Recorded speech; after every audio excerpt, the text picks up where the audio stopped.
नमस्कार भैया और बहनी।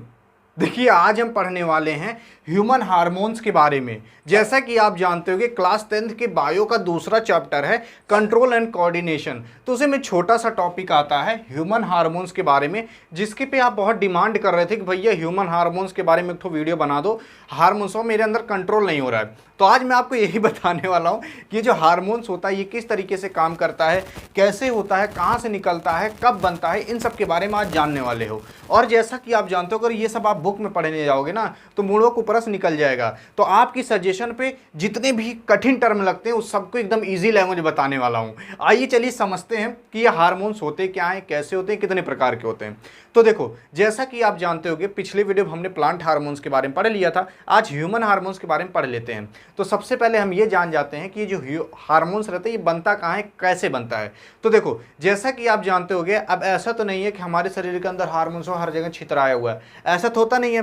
तो ये जो हार्मोन्स रहता है ये हमारे एक एक पॉइंट पे कहीं ना कहीं भगवान हमारे ना कुछ फिट कर रखे हैं जो हार्मोन्स बनाने का काम करता है। तो हमारे शरीर में जो हार्मोन्स बनाने का काम करता है उसे हम कहते हैं ग्लैंड। ये जो ग्लैंड होता है इसे हिंदी में कहा जाता है ग्रंथि। ये छोटा सा डब्बा टाइप का होता है, थैला टाइप का होता है। ये हमारे गटाइयम है, हमारे मूड़ोक विचवम है, हमारे किडनी के ऊपर है, हमारे यहाँ, हाँ यहाँ भी है, वहाँ सब जगह है। ये जो हार्मोन्स रहता है मतलब जहाँ जहाँ से निकलता है वहाँ से ये ग्लैंड मौजूद रहता है और वही ग्लैंड हार्मोन्स बनाने का काम करता है। तो ये जो हार्मोन्स रहता है ये बनता कैसे है, इसको समझते कौन बनाता है। तो ग्लैंड जान गए, जैसे हमारे गटैया में देखोगे ये सारे ग्लैंड है, यही सब हार्मोन्स बनाने का काम करते हैं, समझ गए। अब ये जो ग्लैंड होता है दो प्रकार के होते हैं, एक होता है एक्सोक्राइन ग्लैंड, एक होता है एंडोक्राइन ग्लैंड। एक्सोक्राइन ग्लैंड ऐसे ग्लैंड होते हैं जो कि जूस और एंजाइम बनाते हैं। तो जूस ऐसा मत सोचना मुसब्बी वाला जूस हमारे शरीर के अंदर बनता है, वो जूस नहीं, दूसरा जूस होता है। तो ये जो जूस और एंजाइम है, तो जूस और एंजाइम के बारे में पढ़ना नहीं, हमें हार्मोन्स के बारे में पढ़ना है। तो एंडोक्राइन ग्लैंड जो रहता है वो हार्मोन्स बनाता है, तो हमें एंडोक्राइन ग्लैंड के बारे में पढ़ना है। ये जो एंडोक्राइन ग्लैंड रहता है इसे हम डक्टलस ग्लैंड भी कहते हैं।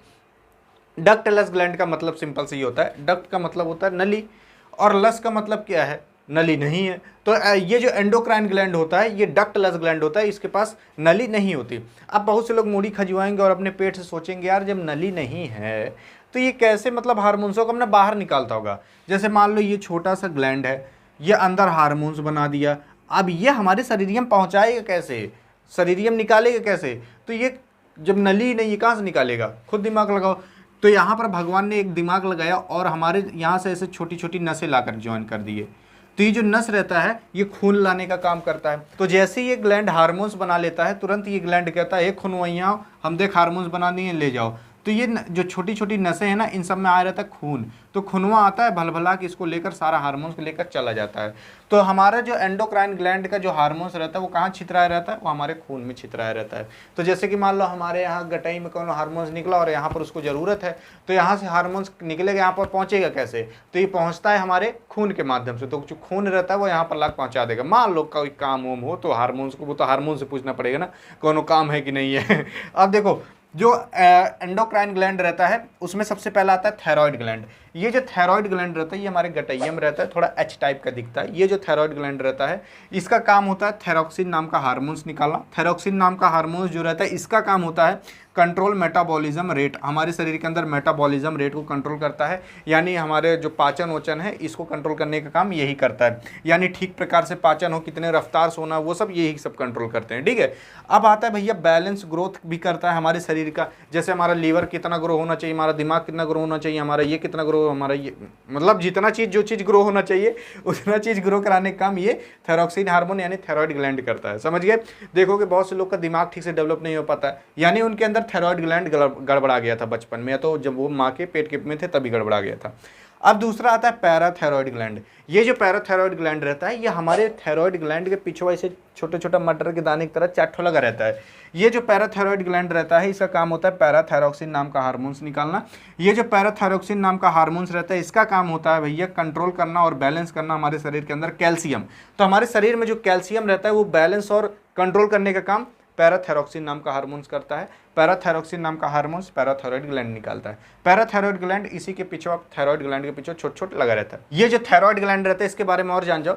ये जो थायरॉयड ग्लैंड रहता है इसको आयोडीन की बहुत ज़्यादा जरूरत रहती है। आयोडीन पाया किस में जाता है, तो ये पाया जाता है नमक में। तो जो आदमी ठीक प्रकार से नमक खाता है तो उसके अंदर थायरॉयड ग्लैंड ठीक रहता है। और बहुत से लोग नमक नहीं खाते तो उनके अंदर थायरॉयड ग्लैंड गड़बड़ा जाता है। कभी कभी ये थायरॉयड ग्लैंड में पानी इकट्ठा हो जाता है तो गटाई इतना सो जाता है जिसे हम घेंगा रोग कहते हैं। तो ये थायरॉयड ग्लैंड की वजह से होता है। तो थायरॉयड ग्लैंड को ठीक रखना बहुत ज़्यादा इंपॉर्टेंट है। तो अब जो नमक आते हैं, बहुत सारे नमक वे ठीक नहीं रहते भैया, तो कहाँ से आयोडीन ठीक प्रकार से मिल पाएगा। तो ये आयोडीन की वजह से हमारा थायरॉयड ग्लैंड ठीक रहता है। अब ऐसा नहीं हचक के आप नमक खाने लगो तब भी गड़बड़ा जाएगा, और कम खाओगे तब भी। बैलेंस में खाते रहो, जितना आप खाना खाते हो तो उसमें आपको नमक ठीक प्रकार से मिल जाता है। अब आता है तीसरा एड्रेनल ग्लैंड। ये जो एड्रेनल ग्लैंड रहता है ये बहुत ज़्यादा इंपॉर्टेंट काम करता है। इसको देखो, ये भैया एड्रेनल नाम का हार्मोन निकालता है, और इस एड्रेनल नाम हार्मोन को हम भैया एक नाम से और जानते हैं, फाइट एंड फ्लाइट हार्मोन। और ये जो एड्रेनल नाम का हार्मोन रहता है ये मैं प्रिपेयर करता है फॉर इमरजेंसी केस के लिए। जैसे कि मान लो आपको कुकुर दौड़ा लिया, तो कुकुर ये इमरजेंसी केस है ना, कि वो इसे आएगा कहेगा का हो काटूं, ऐसे तो कहेगा नहीं, एक के बैग दौड़ा लेगा जहाँ झिया लेगा, तो ये इमरजेंसी केस है। तो उसके लिए प्रिपेयर ये एड्रेनल नाम का हार्मोन करता है। आप देखो कैसे करता है। जैसे मान लो आप रात में हो और अकेले हो, ठीक है, धीरे धीरे हवाएं चलने लगती है और धीरे धीरे गेट आपका चों चों करने लगता है, खिड़कियाँ चों चों करने लगती हैं, और फिर आप बाहर निकल के देखते हो कोनो उज्जर कलर के साड़ी में आ रहा है। उसके बाद आप जाते हो बाहर, देखते हो कोई सफ़ेद कलर की साड़ी में आपके सामने आ रहा है और उसके मुंह पे ऐसे ऐसे लकीरें बनी हैं, बड़े बड़े दांत निकले हुए हैं। और फिर अचानक से आ जाती है लाइट, और फिर देखते हो अरे भगवती धरा, ये तो हमारी वाली है रे। तो ये क्या, अब देखो यहाँ पर आपके साथ क्या हुआ इसको समझो। तो आप क्या हो गया, आपको गुड़वा वड़वा कांपने लगा होगा और आप डरा के एकदम ख़त्म हो चुके रहोगे। तो आप देखोगे यहाँ पर क्या होता है, या तो आप वहाँ से भाग जाते, या तो कोनो लाठी उठी लेते और उसके मुड़वा मार देते। तो यहाँ पर आपको क्या हुआ, या तो आप फाइट करते या तो फ्लाइट का मतलब उड़ जाते, भाग जाते। तो ये इमरजेंसी केस था। तो इसके लिए प्रिपेयर कौन करता, आपको एड्रेनल ग्लैंड करता है, यानी एड्रेनल नाम का हार्मोन निकाल के। समझ में आया ना। जैसे कि मान लो आप छिपकली उपकली कोनो लड़कियों देख लेते हैं, डरा जाते हैं तो भागने दे भाग जाते हैं, तो तुरंत एड्रेनल नाम का हार्मोन निकल जाता होगा और उनके अंदर डर बन जाता होगा, तुरंत भाग लेते होंगे। समझ गए। तो एड्रेनल नाम का हार्मोन से ही करता है, आपको इमरजेंसी केस के लिए तैयार करता है। इसको हम डू और डाई हार्मोन्स के भी नाम से जानते हैं। यहाँ तक समझ में आ गया ना। अब देखो बात करते हैं पेनक्रियाज के बारे में। ये जो पेनक्रियाज रहता है इसको हम एक नाम से और जानते हैं, मिक्स्ड ग्लैंड के नाम से। ठीक है, ये जो मिक्स्ड ग्लैंड है यानी पेनक्रियाज है, ये हमारे यहीं होता है। ये थोड़ा पत्ती की तरह दिखता है। ये जो पेनक्रियाज है ये दो प्रकार के हार्मोन्स निकालता है। एक का नाम है इंसुलिन, दूसरे का नाम है ग्लूकागॉन। ये जो इंसुलिन है ये हमारे शरीर के अंदर कंट्रोल करता है ग्लूकोज को।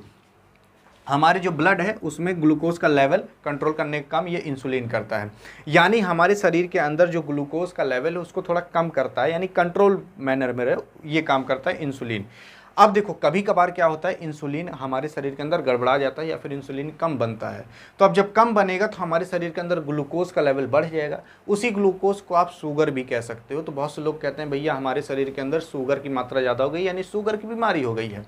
तो ये इंसुलिन की वजह से होता है, जब इंसुलिन हमारे शरीर के अंदर कम बनता है। अब ये कम बनेगा कब, जब आपका पेनक्रियाज गड़बड़ा जाएगा। तो जब पेनक्रियाज गड़बड़ा जाता है ना तो शुगर नाम की बीमारी हो सकती है, और इसको ठीक करने के लिए अभी ठीक प्रकार से दवा नहीं बन पाई है। इसीलिए जिसको शुगर हो जाता है ना तो देखोगे मतलब जीवन भर तक ही रहता है थोड़ा बहुत, समझ गए। तो इसको कंट्रोल किया जाता है, आप शुगर को ठीक प्रकार से सही नहीं कर सकते। तो इंसुलिन ठीक रहना चाहिए हमारे शरीर के अंदर। ठीक है, ये इंसुलिन हमारे शरीर के अंदर ग्लूकोज यानी शुगर के लेवल की मात्रा को कम करता है। लेकिन भगवती धरा ही जो ग्लूकागोनवा है ये हमारे शरीर के अंदर इंक्रीज करता है ग्लूकोज का लेवल हमारे ब्लड के अंदर। आप सोचोगे मूड़ी खजोगे भगवान ने इसको क्यों दे दिया जब यार ग्लूकोज का लेवल बढ़ाता है।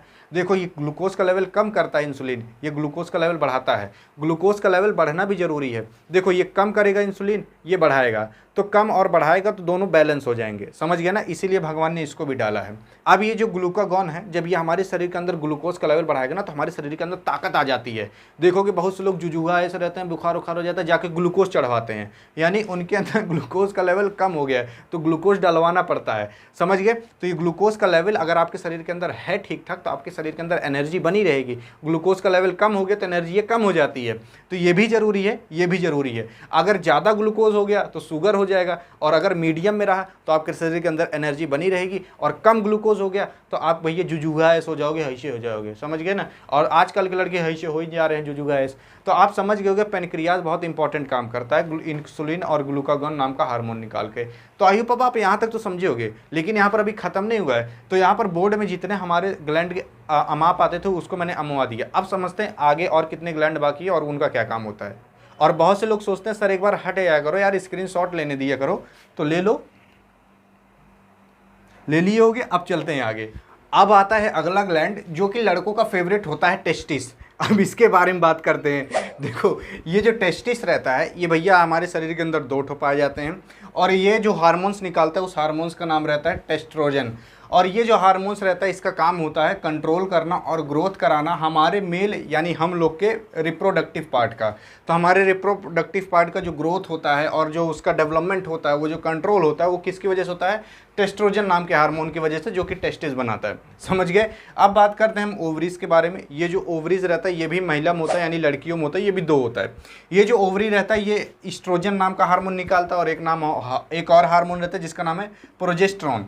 ये जो हार्मोन्स रहता है इसका भी सेम काम होता है, लेकिन ये महिला में होता है। उसका काम होता है control and growth of female reproductive system, यानी फीमेल रिप्रोडक्टिव सिस्टम का ये ग्रोथ और कंट्रोल और डेवलपमेंट कराता है। ये कौन? एस्ट्रोजन और प्रोजेस्टेरोन। समझ गए। अब हम बात करते हैं भैया पिट्यूटरी ग्लैंड के बारे में। अब ये पिट्यूटरी ग्लैंड जो रहता है ये हमारे दिमाग के बीचों बीच में होता है, छोटा सा मटर के दाने की तरह होता है, लेकिन ये पिट्यूटरी ग्लैंड सभी ग्लैंडों का बाप होता है। कैसे? ये जो पिट्यूटरी ग्लैंड रहता है, अभी तक जितने भी आप ग्लैंड पढ़ते आ रहे हो ना, सबको कंट्रोल करने का काम यही करता है। इसीलिए मैंने आपको ये लास्ट में पढ़ाया ताकि आपको समझ में आए। जैसे कि आपका थायराइड ग्लैंड है, अब मान लो ये थायरॉक्सिन नाम का हार्मोन निकाल रहा है, तो अब ये सबसे पहले क्या करेगा? पिट्यूटरी ग्लैंड से पूछेगा, कहेगा निकालूं कि ना निकालूं। तब पिट्यूटरी ग्लैंड कहेगा चलो निकाल लो।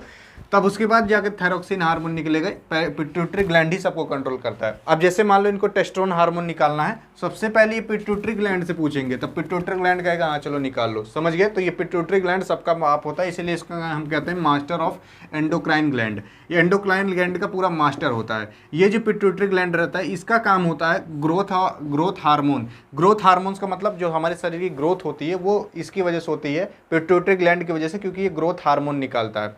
जब ये कभी कभी क्या रहता है ज़्यादा ग्रोथ हार्मोन निकाल देता है तो आदमी देखो एकदम खली की तरह हो जाता है, बहुत बड़वार हो जाता है, जिसे हम जाइजेंटिज्म कहते हैं। तो जब ये इसमें हार्मोन ज़्यादा निकल जाता है तो जाइजेंटिज्म हो जाता है। और जब ये ग्रोथ हार्मोन कम निकलता है तो आदमी देखो कि बौना रह जाता है, छोटा सा रह जाता है, तो उसे हम कहते हैं डॉर्फिज्म।